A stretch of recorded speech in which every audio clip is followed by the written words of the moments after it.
গত 23শে ফেব্রুয়ারি 2025 রবিবার পশ্চিমবঙ্গ সাহিত্য সংসদের উদ্যোগে দীঘা বিজ্ঞান কেন্দ্র জাতীয় বিজ্ঞান শিবিরে অবস্থিত দীঘা সায়েন্স সেন্টার অডিটোরিয়ামে অনুষ্ঠিত হলো দীঘা কবিতা উৎসব 2025।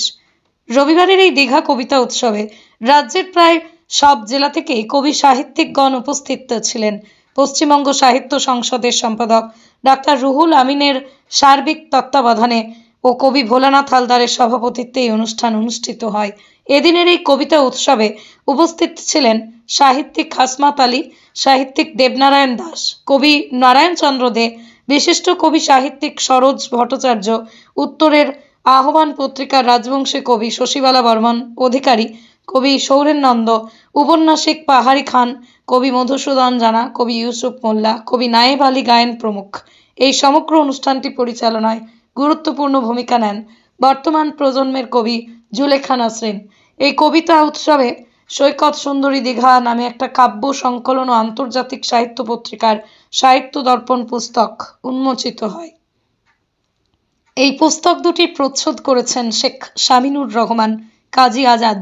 এই সভায় উপস্থিত প্রায় 70 জন কবি সাহিত্যিকদের বিভিন্ন উপাধিতে সংবর্ধিত করে মানপত্র সম্মাননা প্রদান করা হয় পশ্চিমবঙ্গ সাহিত্য সংসদের পক্ষ থেকে। এই মুহূর্তে আমরা পৌঁছে গেছি দীঘায় পশ্চিমবঙ্গ সাহিত্য সংসদ আয়োজিত দীঘা কবিতা 2025 চলছে। আর এখানে দেখতে পাচ্ছি আমরা দীঘা জাতীয় বিজ্ঞান শিবিরের এক অডিটোরিয়াম হলেই সেই কবিতা সাহিত্য সম্মেলন চলছে। দীঘা কবিতা উৎসব 2025-এ রয়েছে এই মুহূর্তে আমরা, এবং এই উৎসবের যিনি সম্পাদক তিনি আমাদের সঙ্গে রয়েছেন। কথা বলবো ওনার সঙ্গে। মূল অনুষ্ঠানগুলো কি গেলে একটু বলেন। নমস্কার। পশ্চিমবঙ্গ সাহিত্য সংসদ বাংলা সাহিত্যে কবি সাহিত্যিকদের সম্মান মর্যাদার জন্য এবং বাংলা সাহিত্যকে পৃথিবীর রূপে তার একটা জায়গায় প্রতিষ্ঠা করার জন্য আপ্রাণ চেষ্টা চালিয়ে যাচ্ছে। বাংলা আমার মায়ের ভাষা, সেইটা তাকে সামনে রেখেই আমাদের এই কাজ। এর জন্য আমাদের লড়াই সংগ্রাম চলছে। 23শে ফেব্রুয়ারি আমরা দীঘা সায়েন্স সিটি অডিটোরিয়ামে আমরা দীঘা কবিতা উৎসবের আয়োজন করেছি। কয়েকশো মানুষের উপস্থিতিতে, বাংলার বিশিষ্ট কবি সাহিত্যিকদের উপস্থিতিতে এই কবিতা উৎসব অনুষ্ঠিত হচ্ছে। জেলার কোন কোন প্রান্ত থেকে কবিরা এসেছেন?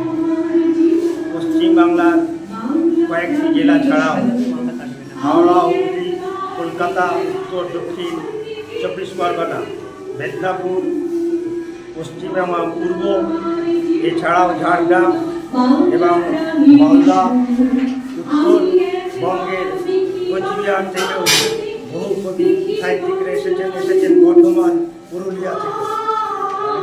এই অনুষ্ঠানে আমরা পশ্চিমবঙ্গ সাহিত্য সংসদের পক্ষ থেকে একটি সংকলন, কবিতা সংকলন সৈকত সুন্দরী দীঘা এবং আমাদের মুখপত্র বলা যায় একটি আন্তর্জাতিক সাহিত্য পত্রিকা, সেটা হচ্ছে সাহিত্য দর্পণের আনুষ্ঠানিক উন্মোচন।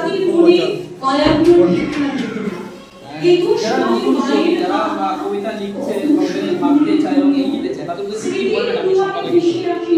বাংলা সাহিত্যে উন্নতি ঘটুক, সাহিত্যিক লেখকরা সসম্মানে সমাজে প্রতিষ্ঠা পাক, এটাই আমাদের বক্তব্য। পশ্চিমবঙ্গ সাহিত্য সংসদ কবিদের কথা ভাবেন, বাংলা ভাষার কথা ভাবেন। তাই বিশিষ্ট কিছু কবি সাহিত্যিকদের হাতে কবিরত্ন, সাহিত্যরত্ন এবং বঙ্গরত্ন সম্মান পশ্চিমবঙ্গ সাহিত্য সংসদের পক্ষ থেকে কিছু কবিকে পুরস্কৃত করা হয় এবং করা হলো আজ।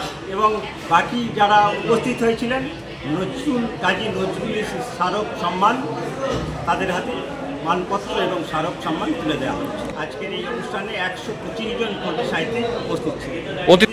আজকের অনুষ্ঠানের সভাপতি হিসেবে উপস্থিত ছিলেন সংস্থার সভাপতি ভোলানাথ হালদার মহাশয়, প্রধান অতিথি দেবনারায়ণ দাস মহাশয়, বিশেষ অতিথি সাহিত্যিক হাসমত আলী সাহেব, বিশেষ অতিথি আমাদের নারায়ণচন্দ্র দে, বিশেষ অতিথি মধুসূদন জানা, বিশেষ অতিথি হিসেবে উপস্থিত ছিলেন পাহাড়ি খান মহাশয় এবং বিশেষ অতিথি হিসেবে বিশিষ্ট কবি সাহিত্যিক 2024-এ তিনটি স্বর্ণপদকে ভূষিত সরোজ ভট্টাচার্য মহাশয়। এই কারণে প্রায় সমস্ত কবি বন্ধুরা আজ উপস্থিত হয়েছে এবং অনুষ্ঠান খুব সুন্দরভাবে সুচারুভাবে আমরা সুসম্পন্ন করতে পেরেছি। লেখক সাহিত্যিক যাই হই না কেন আমরা আমাদের সবার প্রথম 3টি গুণের অবলম্বী হতে হবে।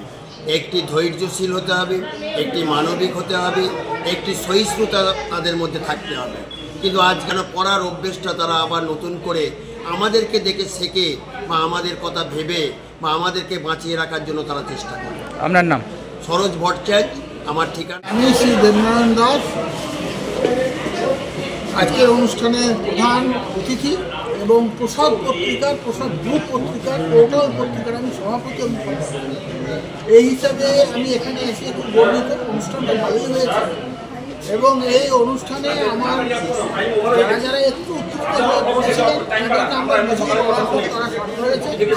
অনুষ্ঠান খুব ভালো হয়েছে, তার কারণ ইয়াং জেনারেশন যারা শেষ পর্যন্ত সমস্ত পদক এবং সমস্ত সবাইকে আন্তরিক কৃতজ্ঞতা ধন্যবাদ জানিয়ে পশ্চিমবঙ্গ ছাত্র সংসদের সভাপতি হিসেবে আজকে ঘোষণা করা হলো। যে সাহিত্য প্রোগ্রাম আমার খুব ভালো লাগলো, মানে খুবই ভালো লাগলো। এখানে যে পরিবেশ, এখানে কবি সাহিত্যিকরা খুব সুন্দরভাবে কবিতা পাঠ করছে, তার সাথে সাথে এখানে সঠিক মূল্যায়ন হচ্ছে আর কি কবি সাহিত্যিকদের যারা ভালো লেখেন, সেই ভালো আর খারাপ লেখার মধ্যে সঠিক মূল্যায়ন হচ্ছে, খুব ভালো লাগছে। আপনার নাম? শশীবালা বর্মন অধিকারী। আপনার? উত্তরের আহ্বান সাহিত্য পত্রিকা আছে, উত্তরের আহ্বান কোচবিহারের। কোচবিহার। ব্যুরো রিপোর্ট আমার কলম।